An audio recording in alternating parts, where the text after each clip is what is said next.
Sus aromas, su sabor. Un mezcal bien hecho es delicioso, de la especie que sea. Puede ser digestivo, puede ser aperitivo. Su placer aromático es muy definido. No hay otra bebida en todo el mundo que parta de una diversidad tan grande como los mezcales mexicanos.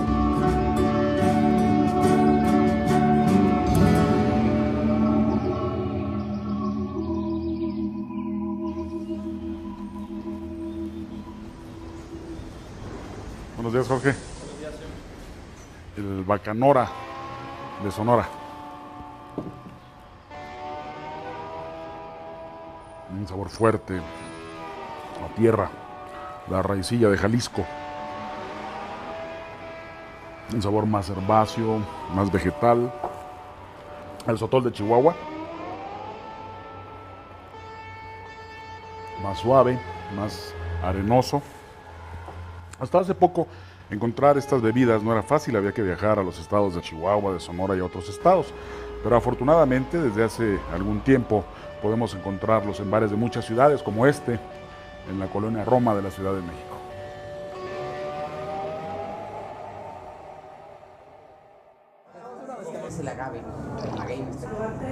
México tiene una gran variedad de bebidas que poco a poco se han popularizado.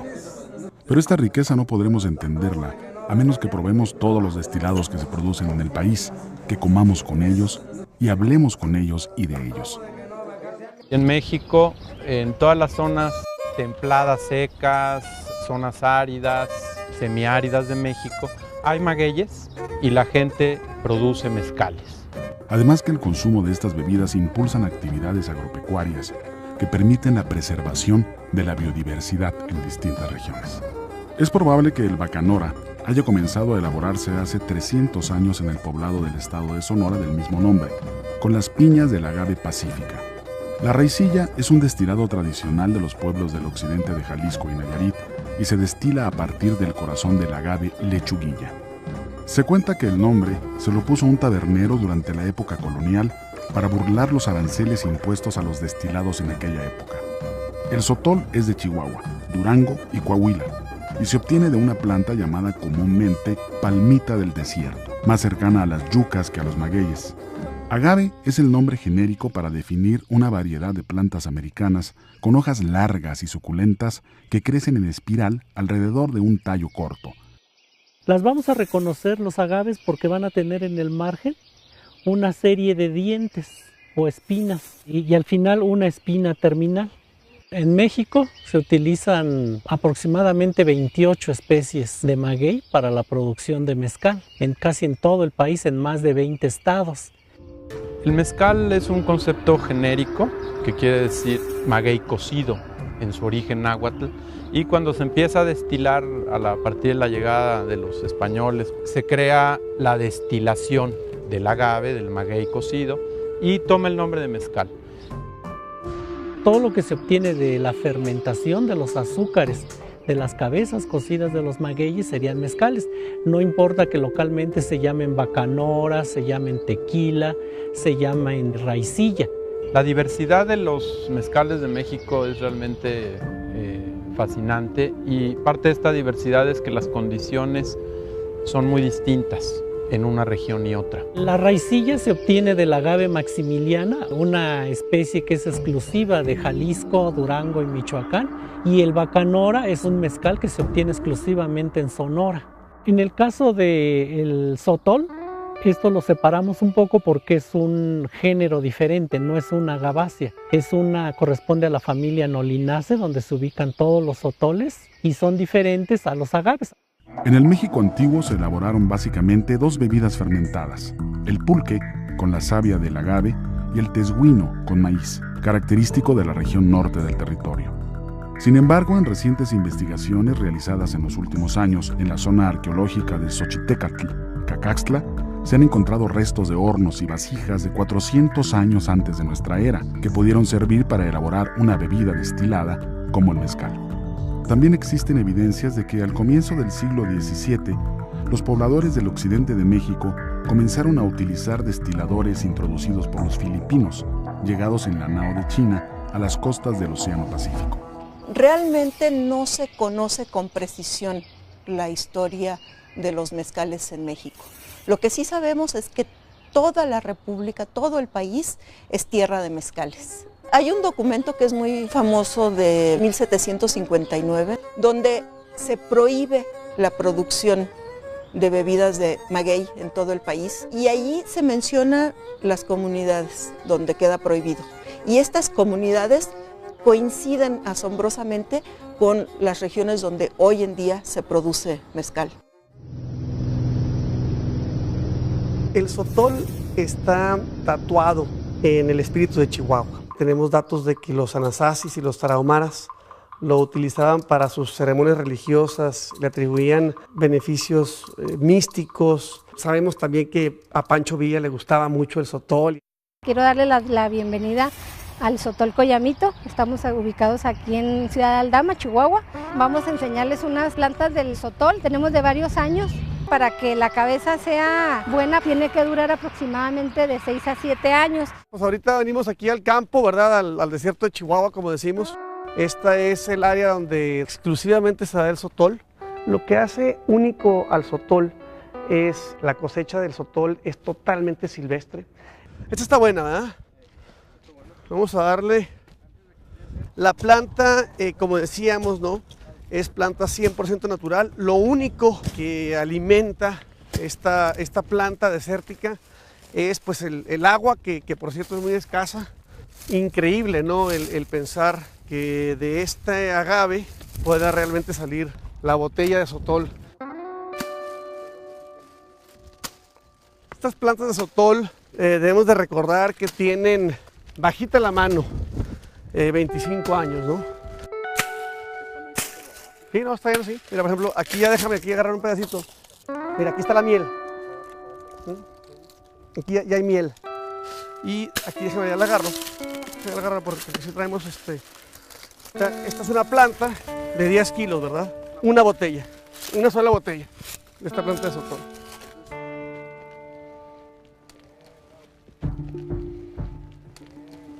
Las cabezas de sotol que llegan del campo las subimos por un elevador y nos lo pasa por esta banda, que es una banda transportadora que va a alimentar los hornos que se van a llenar para el cocimiento de las cabezas. Nosotros utilizamos unos hoyos. Este es uno de los hoyos, pero contamos con 2 hoyos para el cocimiento. Estos hoyos son como los que usaban nuestros indios y se le prende fuego. Cuando el horno ya está lleno, se abre una fuente de vapor, que es el que va a ayudarnos a cocer el sotol. Ya cuando el sotol está cocido, se transporta el sotol a esta esplanadita que tenemos aquí, y como verán ustedes, pues ahí tenemos un molino de pastura. Por aquí se depositan las cabezas y ya sale triturado de este lado. Este es un molino que desmenuza la cabeza de sotol que ya está cocido y la pasa a través de esa banda transportadora a un tren de prensas en donde se va a extraer la miel, que es lo que aprovechamos.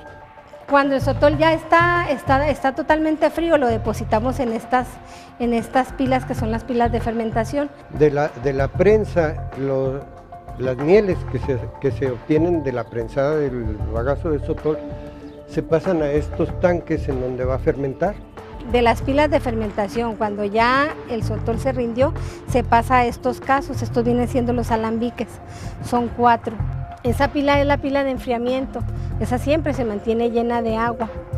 El producto que se va a destilar entra por la parte superior de esta columna y al llegar abajo encuentra una fuente de calor, que es la que va a hacer que los alcoholes se evaporen. Se hace el proceso de condensación y empieza a salir por estos tubitos que ven ustedes aquí de cobre, empieza a chorrear el sotol. En los tanques de acero inoxidable alojamos todo lo que es la producción de la destilación. La barrica, que es de madera de encino, va a darle sabor, color y olor. De los diferentes sotoles que tenemos, el reposado Va a estar durante 6 meses en barrica. El añejo normal tiene 2 años y tenemos un extrañejo que por ahorita tiene más de 7 años. Bueno, ya una vez que el sotol, por decir, está terminado, se va a embotellar. Adelante, adelante. Bueno, aquí es nuestro punto de venta. Aquí es el expendio. Manejamos, esto lo reposamos nosotros con guayaba, con nuez, café y manejamos hasta una crema de sotol. Culturas indígenas como los pápagos, quicapús y tarahumaras siguen utilizando las hojas de la planta como materia prima para elaborar sandalias y canastas. Las creencias sobre las cualidades curativas del aguardiente de sotol continúan vigentes. Que ayuda muchísimo para la artritis, para el colesterol, le atribuyen muchos efectos medicinales por el carácter natural de la planta, ¿no? Es un milagro que se dé esta bebida en ese desierto tan hostil y tan difícil.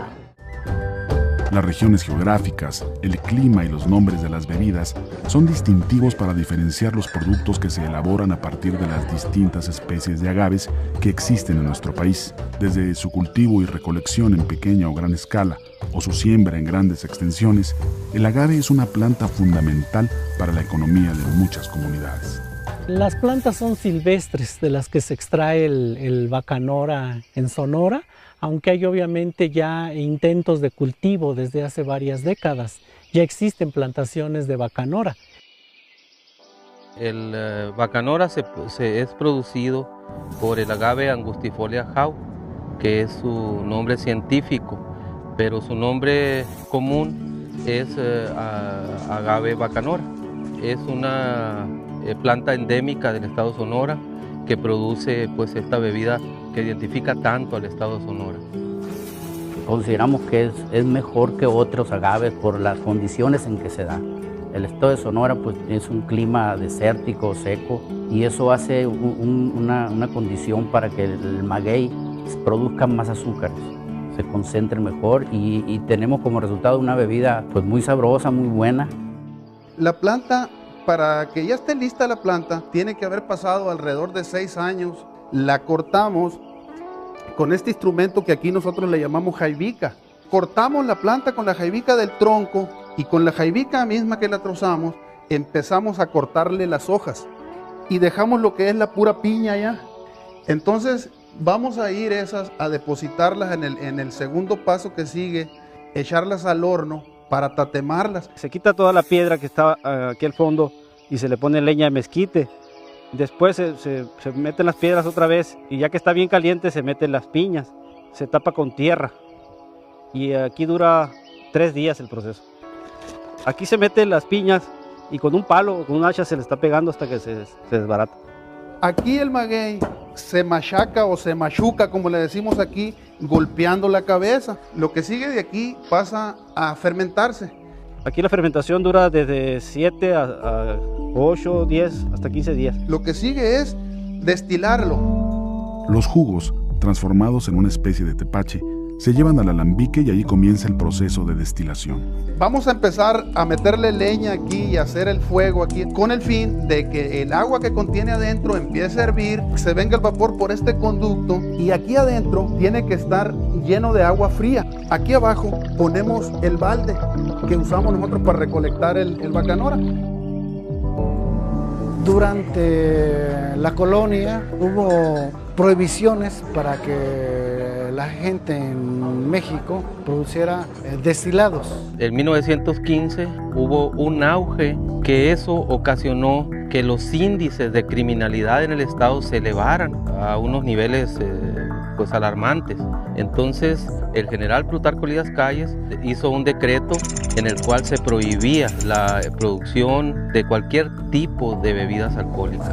No, pues antes era la industria del bacanora era muy prohibido por el gobierno. Llegó al grado de que llegaron y hallaron a los vinateros ahí, se los llevaban presos llevaban. Eso fue lo que ocasionó 77 años de ilegalidad y de prohibición en el bacanora en el estado. Así como las uvas producen distintos tipos de vinos, dependiendo de la variedad y lugar donde han sido cosechadas, Los agaves mexicanos son el origen de una gran variedad de bebidas. Los pueblos que las producen terminan imprimiéndole un sabor característico, un nombre y un maridaje según la región o las tradiciones. Las posibilidades se multiplican, los gustos cambian y las bebidas se perfeccionan. Muchas gracias, Jorge. El sotol, el bacanora, la raicilla no son protagonistas como lo son la cerveza, el mezcal o los vinos mexicanos. Sin embargo, el impulso a la industria de los destilados, el interés de los productores por mejorar la bebida y la demanda en el consumo, seguramente los van a llevar por el mismo camino. Y eso significará que se reconozca su origen, que se mejore la calidad de la bebida, que se detone la demanda de estas bebidas regionales.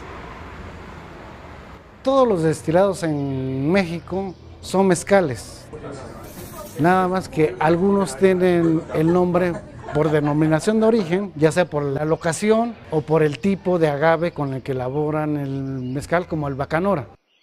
Lo que creo que tenemos que entender primero es el término denominación de origen. O sea, denominación de origen quiere decir o es la protección que le da, como el nombre lo indica, al nombre de origen de algún producto. O sea, protege a esos productos que son específicos o de lugares específicos que tienen características específicas. Los consejos reguladores tienen por objeto certificar desde el campo hasta el embotellado que lo que dicen que hicieron sea cierto y lo que dice la norma que hicieron sea cierto. La norma dice hoy que no se puede llamar mezcal al de Michoacán, que la raicilla no es mezcal. Ha sucedido en los últimos años es que se ha dado una cuestión legal. Se establecieron las denominaciones de origen, primero la de tequila, hace no mucho tiempo, en el que se hablaba del mezcal de tequila. Después viene la denominación de origen mezcal, que surge realmente con un criterio más político y con pocos, o sea, no se hace un estudio previo. A partir de ese momento, todos los demás estados que no están dentro de la denominación pierden el derecho de usar la palabra mezcal. Esto me parece una falta de respeto a la gente que durante cientos de años han hecho mezcal. De pronto se quedan sin un vocablo para poder denominar a su bebida. Las reglas para que te puedas incluir en la denominación de origen son reglas que algunos pueden cumplir y otros no pueden cumplir. Me queda claro que el tema de la denominación de origen es un proyecto de buenas intenciones, pero deja fuera de la jugada a mucha gente, ¿no? Yo reconozco también que este hecho hace que mucha gente que produce otra bebida que no tiene un nombre reconocido o una denominación, pues se les está impidiendo el acceso al mercado. Nosotros pensamos que lo ideal sería que la palabra mezcal se mantenga como genérico, o sea, que no haya una denominación de origen mezcal, porque es como si hubiera una denominación de origen vino. Esa palabra no debería ser usada para una denominación. Debería de haber denominaciones de origen específicas para los productos específicos de las zonas específicas, y luego después estaría padre que nadie más pudiera hacer mezcal. Hace unos años era más fácil encontrar una botella de sotol o bacanora en una vinatería de Nueva York que en las ciudades mexicanas. Ahora hay consumidores que utilizan estos destilados para preparar margaritas, por ejemplo. Cuando las personas que empiezan a conocer lo del mezcal o del tequila se den cuenta de que también hay otros tipos de mezcales que tienen un nombre específico, también los van a ir a conocer. La propuesta de vender otros productos que no sean nada más mezcal fue una idea pues justamente nuestra para poder pues enseñarles al público de la ciudad, sobre todo, los otros destilados que hay. O sea, todo el mundo piensa en México y piensa primero tequila, ¿no? Ahora ya la gente empieza a decir mezcal, pero pues nadie decía sotol, nadie decía bacanora, nadie decía raicilla. Pues mira, ahorita estamos aprovechando el boom de alguna manera que está surgiendo en torno al mezcal. No le queremos llamar moda, le queremos llamar que es una tradición que estamos rescatando y que estamos de alguna manera preservando y compartiendo, ¿no? Y pues bueno, de ahí de alguna manera nos agarramos un poco para que puedan probarlas y puedan degustarlas, ¿no? Este tipo de bebidas son extraordinarias, tomarlas muy frescas antes de comer y después de comer con cualquier comida. Los mezcales se acostumbran principalmente con carnes y varios guisos derivados de ellos. Su placer aromático es muy definido. Nos lleva a un terreno totalmente de frescura y nos invita a sentirlo. Ese es el sotol y eso hace que sea una bebida fresca, apetecible, se desea beber. Con camarones, sabe muy bien, y buen steak. Combina con una comida japonesa, con una comida china. Yéndonos un poquito hacia el occidente, pues vamos a tener al estado de Sonora y tenemos Bacanora. Están nuevamente los herbáceos, se siente el maguey. Aquí tenemos algo interesante, se siente la tierra fresca, húmeda. Y la verdad, la mejor forma que yo he encontrado de degustar un buen mezcal es botaneando. Un poquito bajando hacia el sur, vamos a Jalisco, donde se produce principalmente el raicilla, posiblemente la bebida mejor integrada. Este raicilla está muy complejo en sus matices aromáticos, muy armónico, con su riqueza alcohólica, muy expresivo, se deja sentir muy bien en la boca y manifiesta su origen. A mí me parece que el gusto, el cómo ha estado hecho, eso es lo que verdaderamente lo acompaña y es un deleite tomarlo, ¿sí? Las bebidas regionales obviamente cada vez se están produciendo más y se está abriendo el mercado. Eso me parece muy bueno, mientras sigan conservando sus características tradicionales de explotación y de elaboración. Yo creo que van a crecer fundamentalmente en un plan muy grande, raicilla, bacanora y sotol. Me imagino un futuro muy grande, con una industria desarrollada, alcanzando al tequila en unos años. Yo más que un futuro, yo creo que hay un gran presente. Lo que tenemos que tener cuidado ahora es en no exterminar las variedades de agave, en este caso de las cuales se preparan esos destilados, ¿no? ¿Qué le recomiendas a la gente? Que busquen y que solo se den cuenta y que intenten hacer su paladar a las bebidas que les gusta y que sobre todo no le tengan miedo a las bebidas tradicionales. Pero yo recomendaría para alguien que verdaderamente esté enamorado de los mezcales, de los destilados de agave, ir con los productores, aunque no tengan denominación de origen. Me imagino cada vez más las personas abriendo su paladar e intentándolo y dándole la oportunidad a fin de que esté disponible, así como encuentras ahorita el tequila a nivel mundial. Muchas gracias, Jorge. La riqueza de los destilados que se elaboran a partir de este árbol de las maravillas está por descubrirse. Las regiones donde se cultivan los distintos tipos de agave, la enorme variedad que existe en México, las altitudes donde crece mejor, las mezclas que pueden hacerse, el sabor de cada planta y de cada proceso nos indican que los destilados tienen un futuro prometedor.